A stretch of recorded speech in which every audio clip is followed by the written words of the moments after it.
Day 50. And it is another nice day. In fact, it's probably going to be another warm day like yesterday.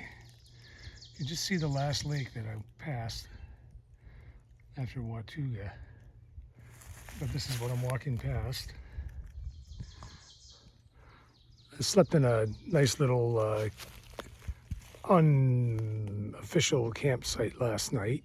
It was a campsite, and it had a spring that was nearby, so it met all my requirements, and I got good sleep, so can't complain.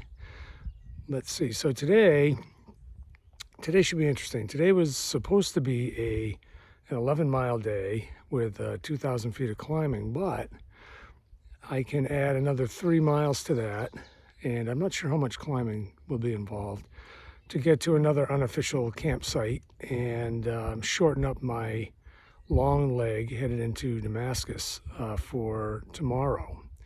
And I think I'd like to do that because that'll make that day. That day was supposed to be like a 17-mile day, but mostly downhill. If I can shorten that up a little bit today because I have time, then I'll do it. And if I don't, well, then it's back to the original plan. So we'll see how it goes. Looks like today's going to be nice. And I'll, if I see exciting stuff, I'll shoot it and send it along.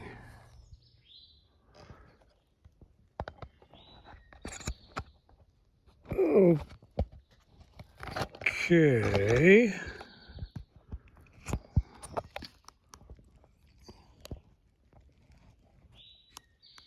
See if that's going to work for us this morning. Hopefully. This is a particularly what they call cruisy flat section. And it kind of makes sense because I've already done 600 feet of elevation and only 2 miles, and the day was supposed to be 11 miles and 19, so there's going to be a lot of flat walking or descent in the day. But let's talk about eye protection.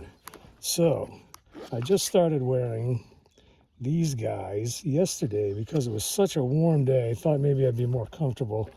And yes, it's better for you to wear sunglasses when it's really bright out to protect your eyes.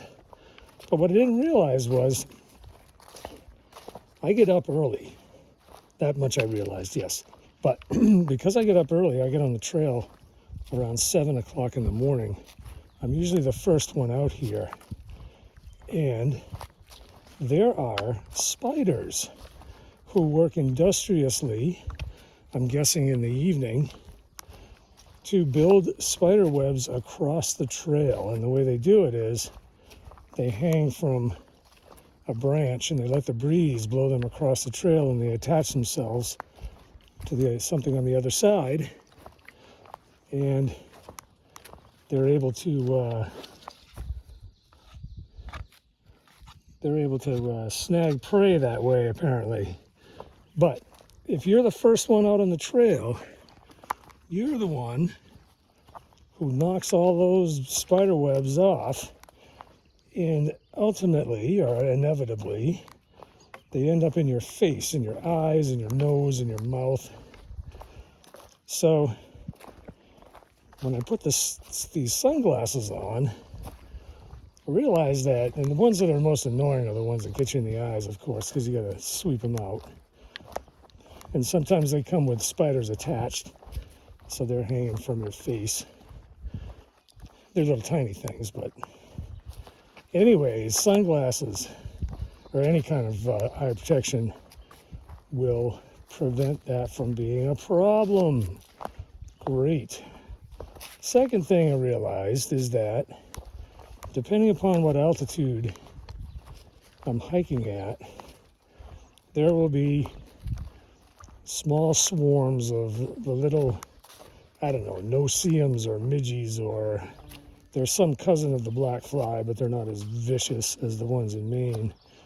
But they like to buzz around your face. And I don't think they intentionally mean to, but depending upon how you're moving, you might get them into your eyes, and that's a problem, because then they struggle furiously to get out, and it's irritating. So glasses prevents that from being a problem as well. So can't believe that I went almost 50 days without wearing these glasses I've been carrying. They don't weigh much, but I was thinking about sending them back. Now, I think maybe they're going to be a pretty valuable piece of equipment. And so I'll be wearing them on a daily basis and hope that I don't destroy them. They are safety glasses. They're just basically sunglasses meant for mowing the lawn. Buy them in bulk packs. But I am a convert. So that is my treatise on eye protection, sunglasses on the trail.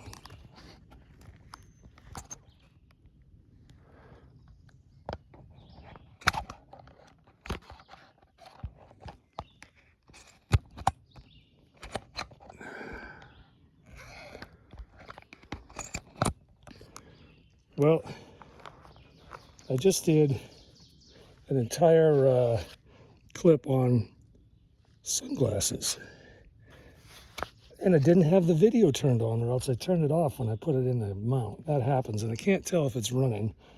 So I'm going to go through it all over again, even though the viewer is none the wary for that. But if I sound irritated, that is the reason. So today looks like it's going to be a lot of flat and down. I've already done 600 feet of elevation in the first hour, and there was only 1,900 to cover today in 11 miles. And then I might add on some if things go well at the end to get a little closer to Damascus. But I wanted to talk about the revelation I had with wearing sunglasses. Yesterday, it was a really warm day and very sunny, and the leaves are not completely out on the trees, so we're not completely shaded. So I got sunglasses out. I've been carrying them for 50 days. I was getting ready to get rid of them because I never wore them. And what I discovered was, in addition to protecting my eyes from the sun, which is a good idea anyways, they also protect me from the spider webs that are on the trail. Now, I get up early, and I'm usually the first one out on the trail. And the first one on the trail has the dubious honor of knocking down all of the cobwebs all of the spider webs that get formed overnight. I guess that's when they do it. These little tiny spiders hang from branches, and they let the breezes blow them across the trail, and they attach themselves to the other side, and then they make a bunch of threads across the trail. So they do it at all different heights. But inevitably, if you're the first one through, you get them all over yourself, including across your eyes and your nose and your mouth. And sometimes they come with spiders attached. The little tiny things, they don't cause any trouble, but it's annoying. And you got to clear them out of your face. So what I realized was I'm wearing glasses. That eliminates the problem of getting cobwebs in my eyes in the morning. How nice. So there's a second thing that it also really helped with, and depending upon the altitude I'm hiking at, there are little swarms of no-see-ums or midges or some cousin of the black fly, not as vicious as the ones in Maine. But they like to fly in front of your face. And if you, depending upon how you're moving, you're going to get one in the eye eventually. And it's not good because they struggle furiously, and it's very irritating. So the glasses help a great deal with that as well. So I will be wearing glasses, some kind of eye protection, probably sunglasses, for the foreseeable future. And I'm quite happy with the discovery. Just wish I had thought about it earlier.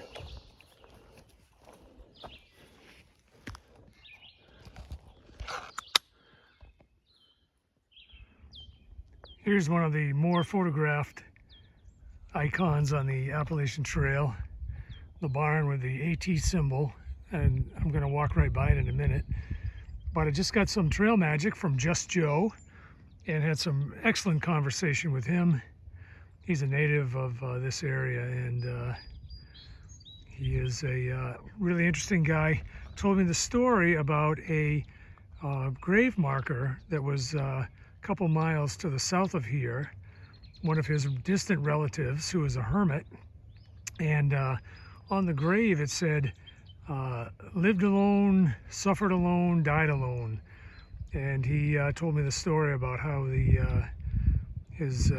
this relative of his went off to California, came back and was treated really badly on the way back. It was robbed and beaten and that kind of thing, and pretty much turned off to society, and lived alone up on the mountain and was buried there as well. And it's become like a monument of the Appalachian Trail. And I wish I had video of it, because now I know the story, but I think I should be able to find it because it is a very photographed place. What a day! There's the back of that barn. But just take a look at this. I'm just doing a 360 here. There's the trail I just came up. But look at this day. Look where I am. So I'm about 25 miles from Damascus right now. And